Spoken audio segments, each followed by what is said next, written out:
पेल सस्ता लग रहा है, लेकिन क्या ये सच में अंडरवैल्यूड है या फिर ये एक क्लासिक वैल्यू ट्रैप है जहां इन्वेस्टर्स फंस जाते हैं? आज हम बात करने वाले हैं पार्क इलेक्ट्रॉन लिमिटेड के बारे में।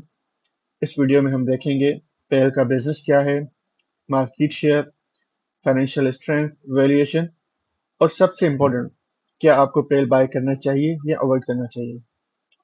पेल कंपनी स्टार्ट हुई थी as a public limited company 3 March 1956 को। पेल की मेन एक्टिविटी है manufacturing and sale of electrical, capital goods and domestic appliances. इस कंपनी के दो डिविजन्स हैं, अप्लायंसेस एंड पावर। अप्लायंसेस में इनके मेन प्रोडक्ट्स हैं refrigerator, ACs, deep freezer, water dispensers and so on. Refrigerator का इनका मार्केट शेयर है अराउंड 25 से 30%, एसी का 10 से 20%। पेल के मेन कॉम्पिटिटर्स हैं इस डिवीजन में डॉलर्स, हायर एंड ग्रीन। पावर डिवीजन में पेल के पास अच्छा मार्केट शेयर है। पावर ट्रांसफार्मर्स का 90% शेयर है, डिस्ट्रीब्यूशन ट्रांसफार्मर्स का 17% है। ये स्टॉक काफी टाइम से प्रेशर में है, लेकिन रीसेंट रिजल्ट्स ने और ज्यादा कंफ्यूज कर दिया। क्या ये बाइंग अपॉर्चुनिटी है या रिस्क है? सबसे पहले 2025 के जो रिजल्ट्स अनाउंस हुए हैं वो हम डिस्कस कर लेते हैं। सेल्स इंक्रीज हुई है 2024 से 19%, प्रॉफिट आफ्टर टैक्स इंक्रीज हुआ है 65%, ह्यूज। ईपीएस इंक्रीज हुआ है 55%, पहले पिछले साल 2.72 था, अब 4.24 है, अच्छा है। नेट प्रॉफिट मार्जिन वो भी इंप्रूव हुआ है 4.46 से 6.06%।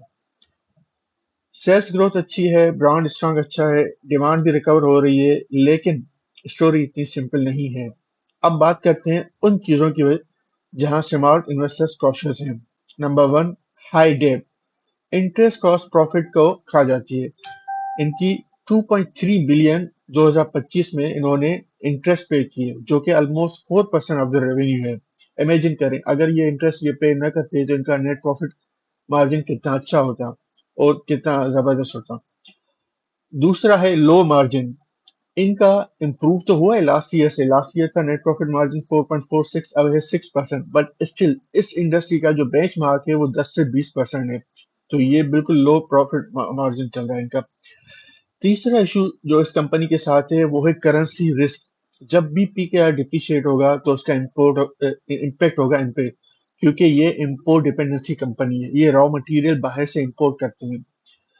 एक और इनका इशू ये है कि ये एक साइक्लिकल बिजनेस है। इनकी डिमांड जो है 12 महीने नहीं होती, स्टेबल नहीं होती। आपने देखा होगा Q2 और Q3 के जो रिजल्ट्स हैं वो अच्छे होते हैं, क्योंकि जो गर्मियों में इनके एसीज और रेफ्रिजरेटर सेल होते हैं, तो ये एक साइक्लिकल है, ये भी इनका एक मसला है। यही वजह है कि प्राइस इनकी ऊपर नहीं जा रही। अब सवाल यह है कि क्या ये अंडर वैल्यूड स्टॉक है या वैल्यू ट्रैप है।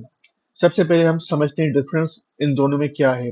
अंडर वैल्यूड स्टॉक वो होता है जिसमें टेम्पररी प्रॉब्लम हो लेकिन फ्यूचर ग्रोथ स्ट्रांग हो। फॉर एग्जांपल वार स्टार्ट हो गई, मुल्क में कोई महंगाई आ गई, या फिर ये है कि मार्केट का डाउनवर्ड ट्रेंड है तो सेंटीमेंट्स नेगेटिव है, इसलिए प्राइस नेगेटिव जा रही है, डाउन जा रही है, बट उसकी फ्यूचर ग्रोथ अच्छी है, तो उसको हम बोलते हैं अंडर वैल्यूड स्टॉक।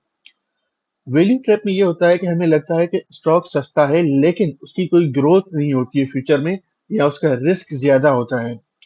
अब पेल जो है इन दोनों के बीच में है।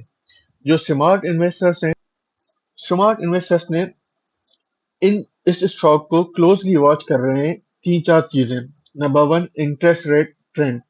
इंटरेस्ट रेट का ट्रेंड क्या है, क्योंकि उसका इम्पैक्ट होता है डायरेक्टली इसकी कॉस्ट पे। इनके लोन से ज्यादा है, इस साल इन्होंने 2.3 बिलियन फाइनेंस कॉस्ट पे किए, तो वो कम या ज्यादा होगा तो उसका इस पे इम्पैक्ट होगा। नंबर 2, डेट रिडक्शन या लोन रिडक्शन, कि लोन इनका रिड्यूस हो रहा है, ये रीपेमेंट्स करते जा रहे हैं।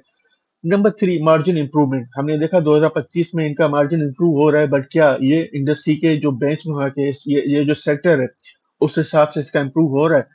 और नंबर 4 है कंसिस्टेंट प्रॉफिटेबिलिटी। क्या ये कंसिस्टेंटली प्रॉफिटेबिलिटी शो कर रहे हैं, इंप्रूव कर रहे हैं? अगर ये इंप्रूव होती हैं तीन चार चीजें तो पेल एक मल्टीबैगर बन सकता है। अगर नहीं तो ये वैल्यू ट्रैप है, ये वैल्यू ट्रैप हो सकता है।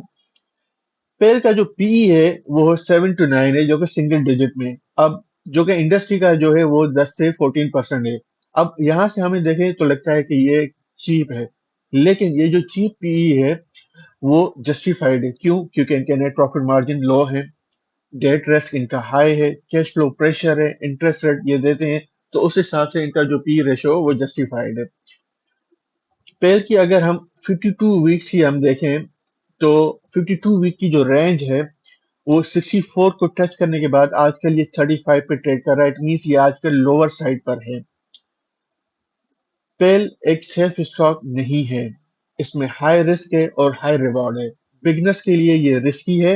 हाँ, जो एक्सपीरियंस्ड इन्वेस्टर्स हैं उनके लिए ये एक अपॉर्चुनिटी हो सकती है। पेल को करंट रेट पे बाय किया जा सकता है। उसका टारगेट प्राइस 10% रखें और उसका स्टॉप लॉस जो है 33 रखें, जो कि 1:2 रिस्क एंड रिवॉर्ड बनता है।